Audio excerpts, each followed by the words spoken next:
happened. Michigan went on the road and got a win as an underdog against not a ranked opponent, but a Wisconsin team in which they hadn't beaten in Madison since 2001. Granted, 5 times they've played there. They finally got the win. Let's talk about it. We're going to talk about it with someone who has beaten Wisconsin himself as well. That's the Mackey Award-winning tight end, Jake Butt. Jake, let's break this down in the new episode of X's and O's. Let's do it. These are always fun. You know, it's Victory Tuesday this time. But of course, you know, this was a big win. We talked about it last week. This is going to be a game that we're going to find a lot about this football team. And I think ultimately we did. You know, I definitely am a lot more confident about these Michigan Wolverines going forward, you know, than I was before the game. And I just want to touch base on a little bit of the subtleties there is there's, you know, the picture of, I don't know if, you know, Michigan fans listening out there saw it, but, you know, go check out Jay Harbaugh's Instagram or some of the tight ends Instagram. You know, it's all the tight ends shoulder to shoulder with Jay taking a picture under the Wisconsin scoreboard. That's cool, man. That's like kind of like, you know, you're back in medieval times and you go to war and you kind of claim the new land when you win the war. You plant your flag in the ground, say, this is mine. I think that pictures is something like that. And of course, you know, you see, you know, the jump around, the classic jump around. Well, you know, you're on the road. You got to find a way to hype yourself up. That's either going to put you in a shell or boom you up. And we got our players jumping around and almost making it their own. I know that's demoralizing on the Wisconsin sideline when you're getting dominated by Michigan pretty much the whole game. And then they're stealing your jump around. I just love that energy. I think it really talks about, you know, what we talk about going back to preseason. Michigan has to feel a little disrespected and they have to go out there and perform every single week and, you know, dominate through all 4 quarters. We don't have room for error. And it seems like they feel disrespected. Like, hey, no, man, we are Michigan. Like, no, we're not here to mess around. We're here to do great things. So I'm super, super encouraged about those things. And of course, we'll get to the technicalities of the game, but just want to touch base on that. As a former player, I think that's really, really cool. I know all the work that goes in behind it. So it's those moments that make it really sweet. Couple things there. It's actually the words you just said echoed something that Kirk Herbstreit said on the ESPN College Football podcast today. He said, Michigan is playing like a team that is angry at the world. So I think you kind of hit the nail right on the head there.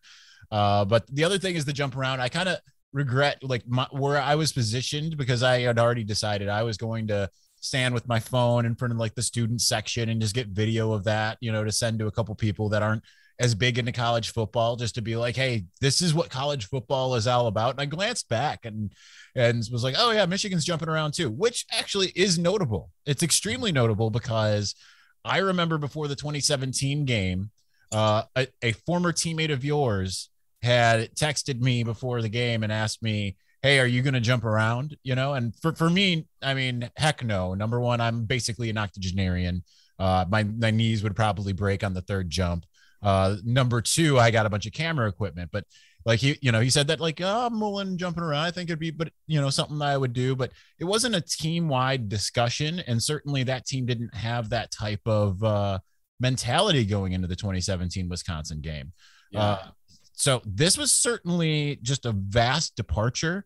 And I mean, you're seeing a team that's out there having fun. That's a huge difference from what we saw last year. Last year, it was a team that looked demoralized, that didn't look that they would crumble when the first thing went wrong, right? Like if they would have had a 13-3 lead and let up a touchdown before halftime, that would have been essentially the end of it, right? The momentum would have shifted for the rest of the game, and that's not what this team is like.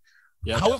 How important is that, though? Just the idea of going out there and having fun, because you were part of teams that certainly weren't having fun and some that were.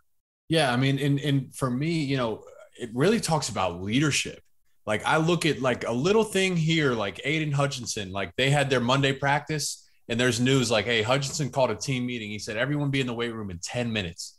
And guess what? Every single player was in the weight room in 10 minutes. I love that. The team is in great hands. Of course, Aiden leads by example, but you know, when you have a guy that plays his ass off every single week like Aiden does, and then he's still a vocal leader and making sure everybody's staying focused on the ultimate goal. He knows that, you know, we're not just here to just say we beat Wisconsin.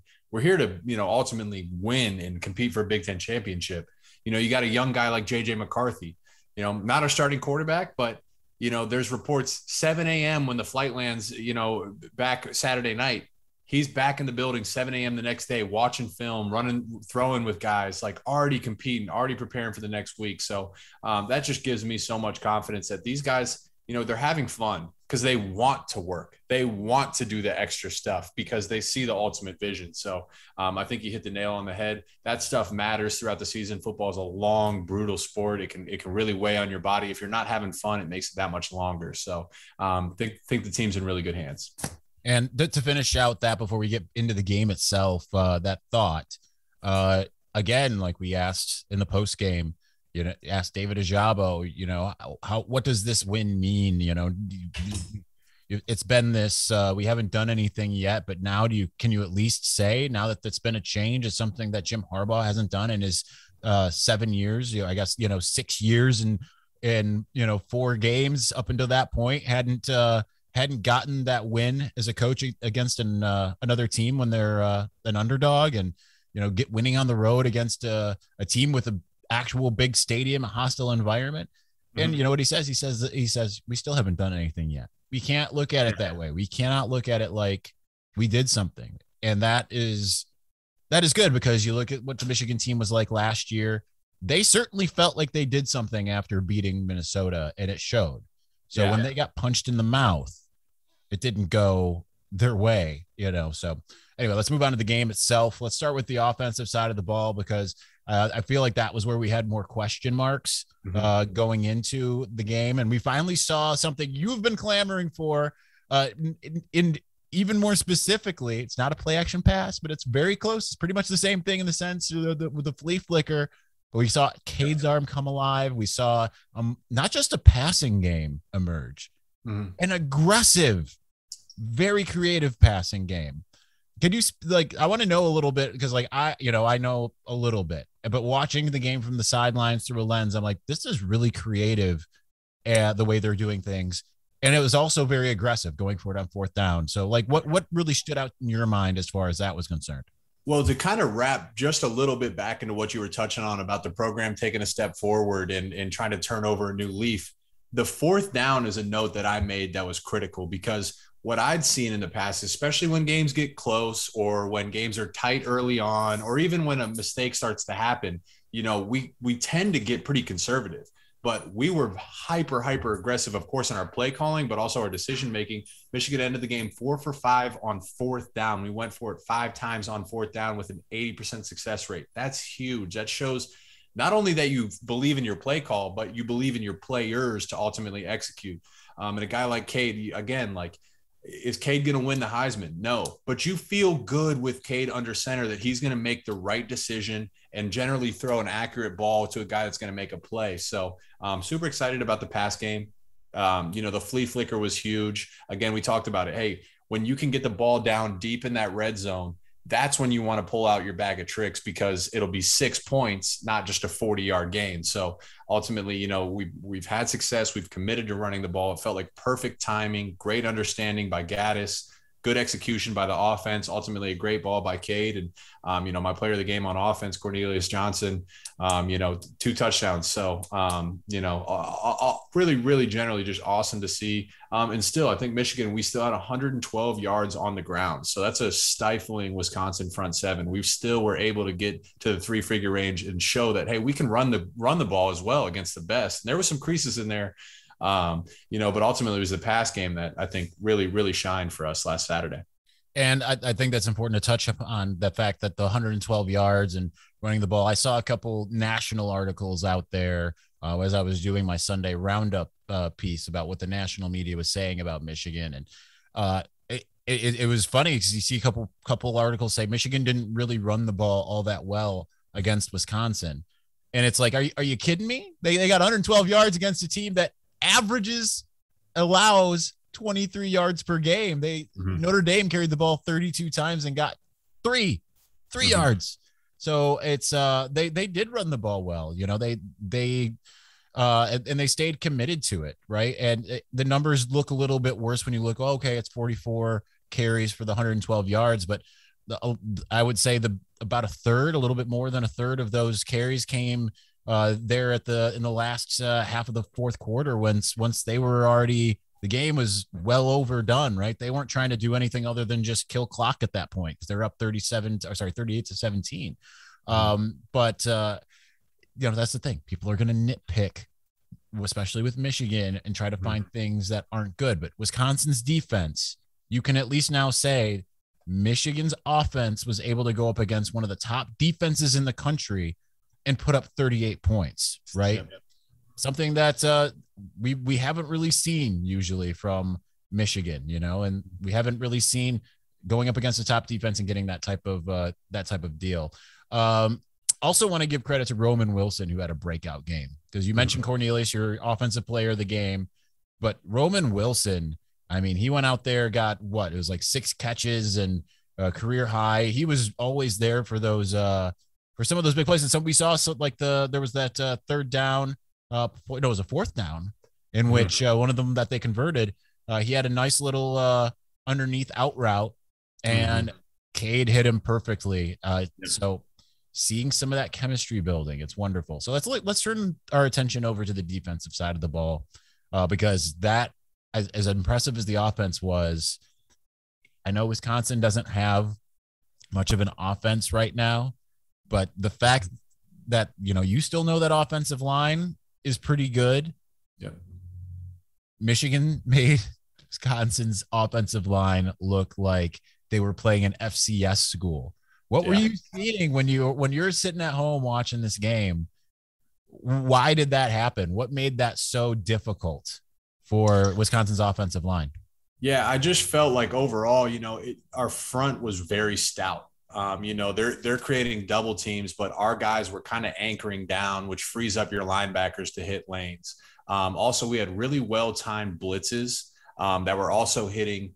I think that's how their quarterback got knocked out, was a clean blitz and just a straight rib shot. Just well-timed, well executed. So it's kind of a mixture of things. The defensive front seven continues to impress me. I think Ojabo is really coming into his end, especially in the pass rush game, complimenting Aiden Hutchinson. If you can, one guy is great, but if you can have 2, that's even better, and obviously he had 2.5 sacks last game, pretty dominant. But, I just am really falling in love with this defense, about the energy and the way they carry themselves. There was a couple hits in that game where you're just like, it kind of takes the air out of you a little bit, because you see these guys are accelerating through the Wisconsin ball carrier. Like, they're not slowing down. They're not blinking. They're not just trying to tackle you. They want to be felt. Like, and this is across the whole defense. This is even late in the game when we're rotating guys in. Like, you got guys on the sidelines that are desperate to get on that field and play. That's a sign of a healthy program, in my opinion. So the defense continues to impress. They continue to look good under our new defensive scheme. You got leaders all across the board, and guys that just seem to love the game of football. And it's just fun to watch, because you can see how much fun they're having as well. Yeah, and I think one of the things, and I knew the defense was going to be better, and because I've been saying, I think I've told you the inside info, like the real inside info. Maybe not. If not, we'll talk off air. But in the general terms, I've shared it on the podcast, of that Michigan's play calling under Don Brown had been very predictable. If you go and watch any of the games from that 2018 Ohio State game forward, you can see clearly Ohio State had a beat on it. Clearly, like last year, Wisconsin had a beat on it. If you go into that game, that last year's Wisconsin game, knowing Wisconsin knew what the defensive play calls were, it makes all the sense in the world, right? Because they know where the blitzes are coming from. They know, where the pressure is always going to be, and they just ran away from it every single time. And I got further confirmation before this last game that the info I had was correct. So it's one of those things where it's like, I knew it was going to be better, but now you can see the difference when you have the athletes, and the coaching, and the unpredictability. Yeah, you need all 3 of those things in order for a defense to work. So, with all of that in mind, offense, defense, what's the thing, or what are the things that were the most impressive to you, whether it be a play or just a technique, a scheme? What really was your biggest takeaway? Were your biggest takeaways from this game? Well, with that being said about the defense is I feel confident in the defense. I think that they're going to run themselves at this point. I think they're going to be a dominant defense. They have depth. They're physical. I think I sleep easy at night knowing that we have those guys out on the field. Now, for me, what I was most excited about was the offense, and it really was Josh Gaddis. And of course, I was a bit critical about him after the Rutgers game. Felt we got a little bit lazy. I felt our play calling was uncreative. I didn't feel like we put our players in the best position to succeed.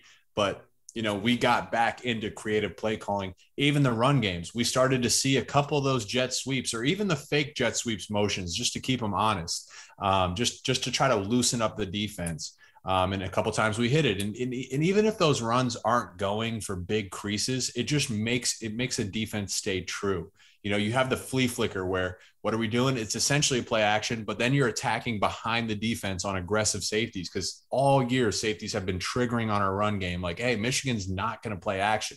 They're triggering. So then you have a wide open back end, and we were able to capitalize on that. So I see Josh Gaddis as kind of doing some self-scouting, kind of watching how teams are playing us, and then making necessary adjustments, which is exactly what we called for after the Rutgers game and what we're going to frankly need throughout the season as we continue to face tougher and tougher opponents. So, starting with Josh Gaddis, putting our offense in position to succeed, I think we finally got to see, hey, this offense might have even more talent than we initially gave them credit for. That's a good Wisconsin defense, and we went out there and put up 38 points and dominated time of possession, dominated yards per play, dominated the turnover margin once again. So, you're pretty excited about the state of this team right now. We're not going to get ahead of ourselves just 1 week at a time, but we're definitely not going to downplay the fact that we went into Madison and put out a really impressive performance. Yeah, because next week it's just as difficult, right? Instead of a 1-3 or 1-2, I guess, Wisconsin that they were facing this last week. Now they go and face a 3-3, a team that's played a lot more football than Wisconsin had in Nebraska. And that's going to be, same type of environment. Everyone wearing all red, 80,000 person stadium. This time it's a night game.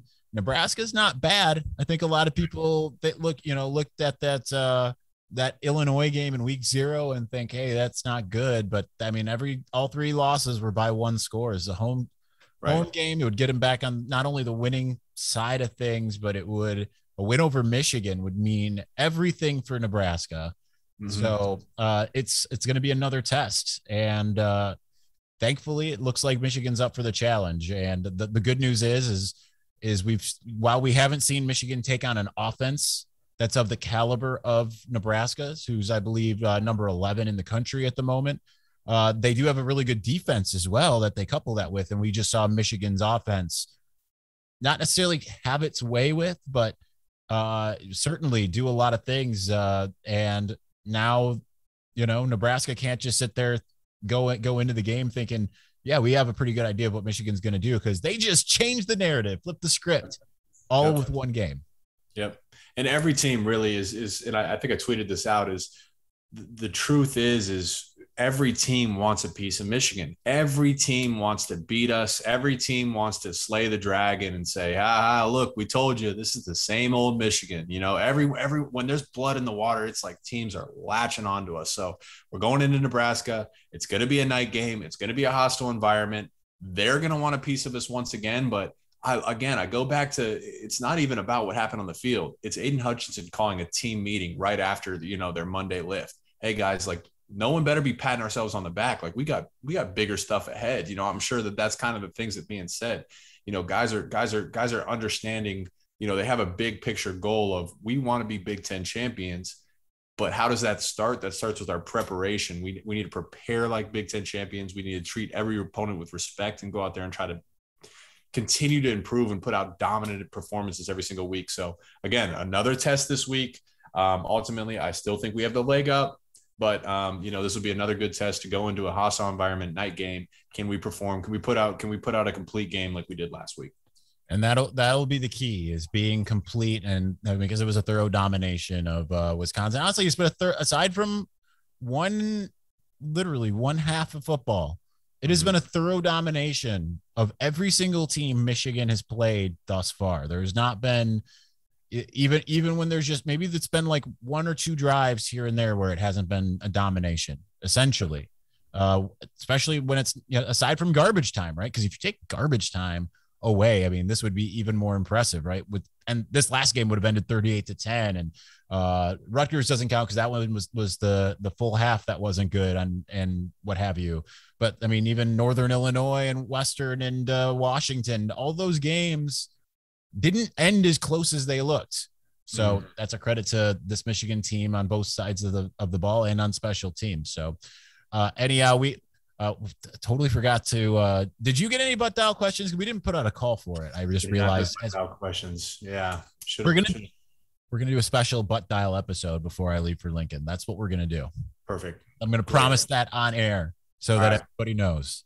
Great. So, get your questions in with the hashtag butt dial. It can be anything. It can be about football. It could be about life. It could be about the adversity I faced in my career, about the current state of the team, Big Ten, whatever it is you guys are interested in. Just love to interact with you guys. So reach out on Twitter, tag Isaiah and I, a couple questions. Love to answer them. Ask him about his golf game. I know he was playing golf last week with a couple of other guys about, and what his favorite movie is. I mean, I'm going to ask him that off air, and so I'll have the inside track there. Anyway, that's going to do it for today's X's and O's. We'll be back next week to talk about the Nebraska game, and we'll see if we can make it a 6-0 going into the bye week, because right now, kind of looks like that is the trajectory, but Michigan has to keep the pedal to the metal. So for the Mackey Award-winning tight end Jake Butts, I am Isaiah Hole. We will talk to you next week.